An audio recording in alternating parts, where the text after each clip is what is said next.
AP PCC chief YS Sharmila పనితీరుపై ఒక interesting చర్చ నడుస్తుందండి. ఎన్నికలకు ముందు తెలంగాణ రాజకీయాల నుంచి అనూహ్యంగా ఏపీకి వచ్చిన షర్మిల కాంగ్రెస్ పార్టీ అధ్యక్ష పదవి తీసుకొని కొంతకాలం గట్టిగా హల్చల్ చేశారు. పదునైన విమర్శలు, వ్యంగ్యాస్త్రాలతో విరుచుకుపడుతూ అందరి దృష్టి ఆకర్షించారు షర్మిల. ముఖ్యంగా వైసీపీ అధినేత జగన్ టార్గెట్గా షర్మిల చేసిన విమర్శలు తీవ్ర చర్చకు దారితీసేవి. స్పష్టమైన తెలుగులో మంచి చణుకులు వాడుతూ ఆమె సంధించే వీటి బాణాలు పొలిటికల్ సర్కిల్లో పెద్ద డిస్కషన్ నడిచాయి.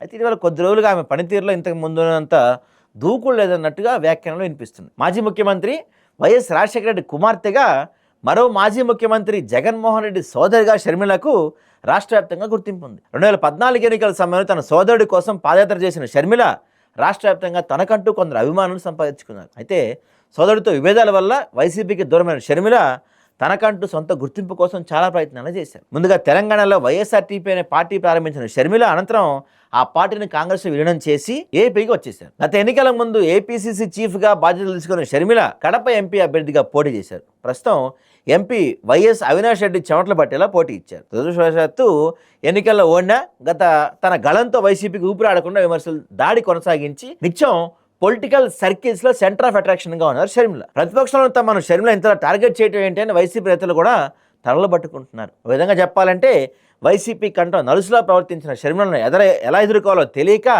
ఆ పార్టీ సీనియర్ నేతలు తర్జన భర్జన పడేవారు. అయితే ఏమైందో కానీ ఇటీవల కొంతకాలంగా షర్మిల దూకుడుగా కనిపించిన అభిప్రాయం వ్యక్తమవుతుంది. అప్పుడప్పుడు విజయవాడ వస్తున్న షర్మిల ఏదో మొక్కుబడి కార్యక్రమాలు చేసుకొని వెళ్ళిపోతున్నారనే విమర్శలు కూడా గట్టిగా ఎదుర్కొంటున్నారు. ఎక్కువగా తన ఎక్స్ ఖాతాలో పోస్టులకే పరిమితం అవుతున్నారు. సో ఈ పోస్టులు కూడా గతంలో ఉన్నంత హాట్గా ఉండడం లేదనే వ్యాఖ్యానాలు కూడా బలంగా వినిపిస్తున్నాయి. అయితే ఈ పరిణామంపై వైసీపీ నేతలు కాస్త ఊపిరి పీల్చుకుంటున్నారంట.